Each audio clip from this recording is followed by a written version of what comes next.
սիրելի ժողովուրդ, իհարկե էթիկայի կանոնագիր կամ էթիկայի հանձնաժողով խիստ կարևոր է որ լինի եւ կարևոր է որ այդ բարեվարկությունը պահպանեն առաջինը պատգամավորները։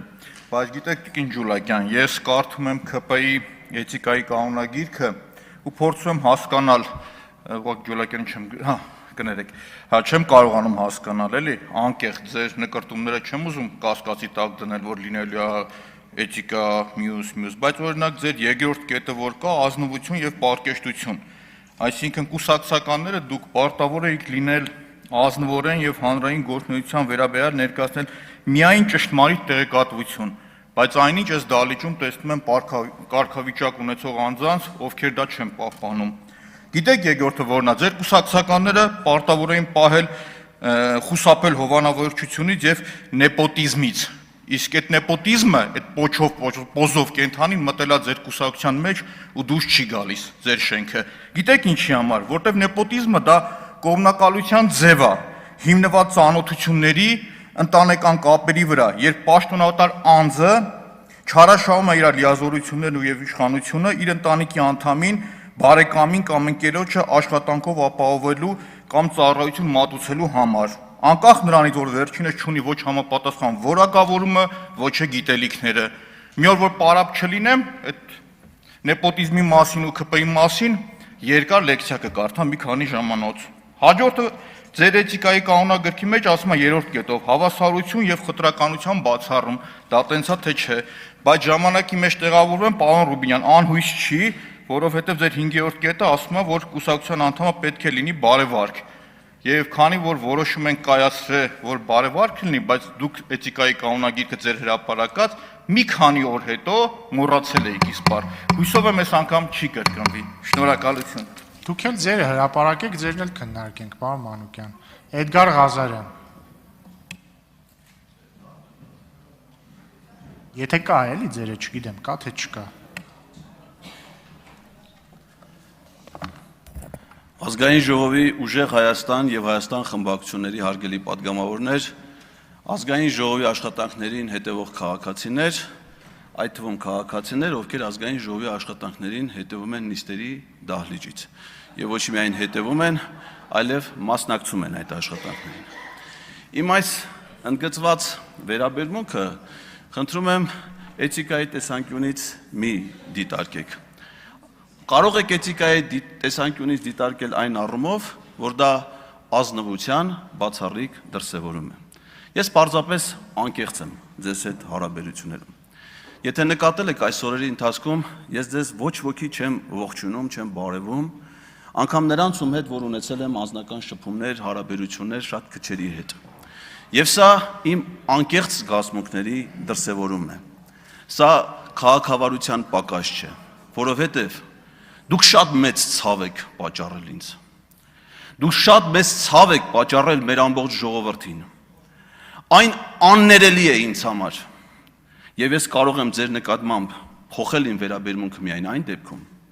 եթե դուք դահլիճի այս հատվածից ձեր սեփական որոշումներով տեղափոխվեք դահլիճի մյուս հատված, որտեղ նախատեսված են տեղեր նաև անկախ պատգամավորների համար։ Սա շանս է, որպեսզի ես փոխեմ իմ վերաբերմունքը։ Ինչ վերաբերում է այս հանձնաժողովի ստեղծմանը, ես ուրախ եմ, որ այս հանձնաժողովը ստեղծվում է, որովհետև հուսով եմ, որ այդ հանձնաժողովի առաջի շահառուները կլինեն Ռուստամ Բաքոյանը եւ Արթուր Հովհաննիսյանը, ովքեր որ իմ հանդեպ ցուցաբերել են անհարգալից վերաբերմունք եւ մինչ օրս չեն կատարել դատանի օրինական ուժի մեջ մտած վճիռները, որի համար Վեդու եւ Շենգավիթի քննչական բաժիններում հարուցված է քրեական վարույթ։ Շնորհակալություն։ Էդուարդ Աղաջանյան։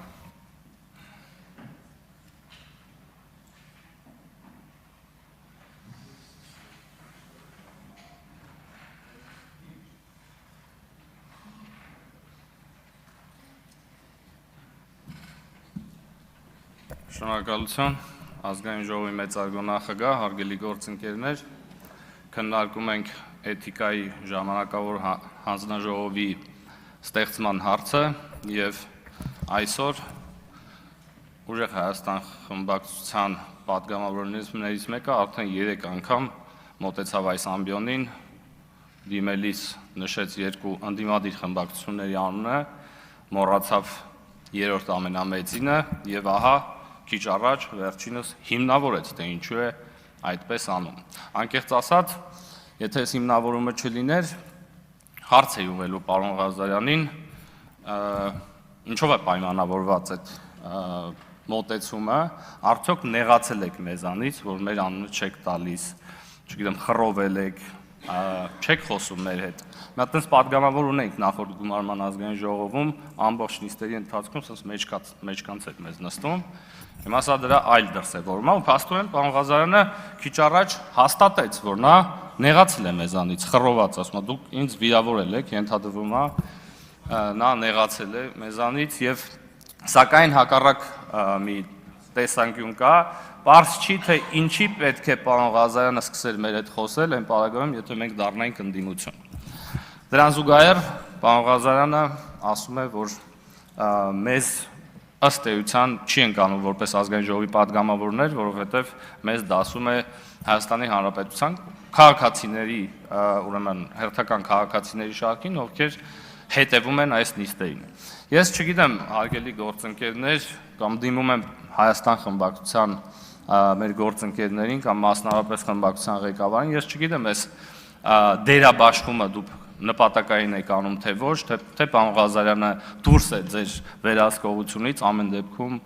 խնդրում եմ կարգի հրավիրեք ձեր գործընկերոջ։ Արփինե Դավոյան։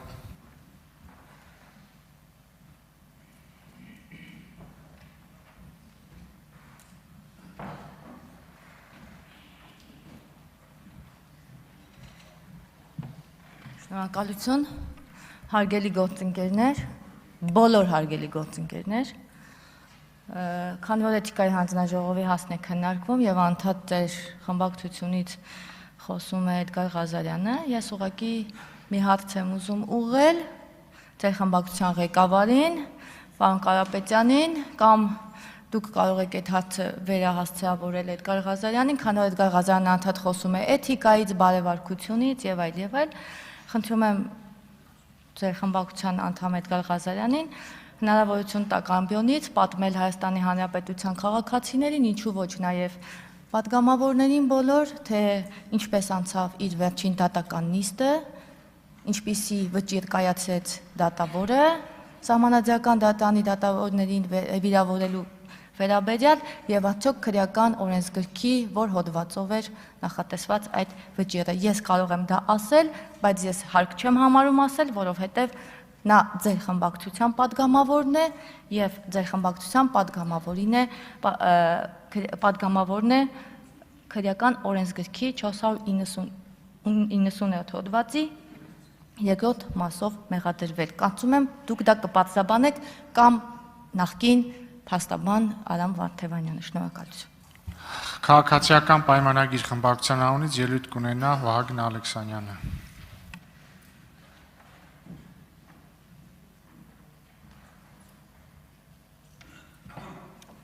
Շնորհակալություն, ազգային ժողովի մեծարգո նախագահ, հարգելի գործընկերներ,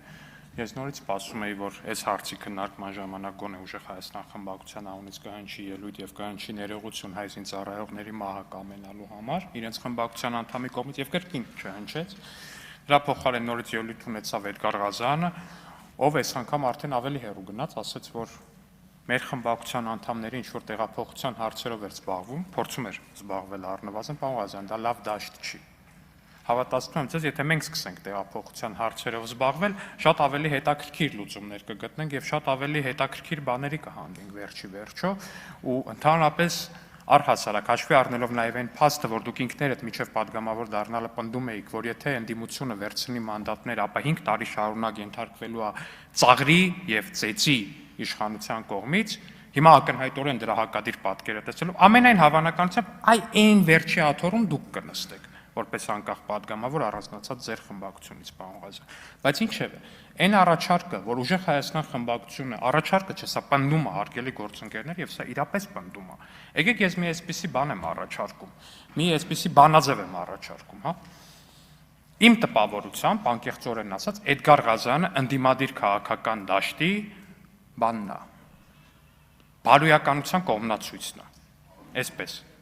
Էդգար Ղազարյանը, եթե այստեղից գա ու ներողություն խնդրի իր ասածների համար, դա կընկալենք։ Եթե ուժեղ Հայաստան խմբակցության ղեկավարը կամ քարտուղարը ներողություն խնդրեն իրենց խմբակցության անդամի փոխարեն, դա էլ կընկալենք։ Բայց քանի դեռ դա տեղի չի ունեցել, հարգելի գործընկերներ,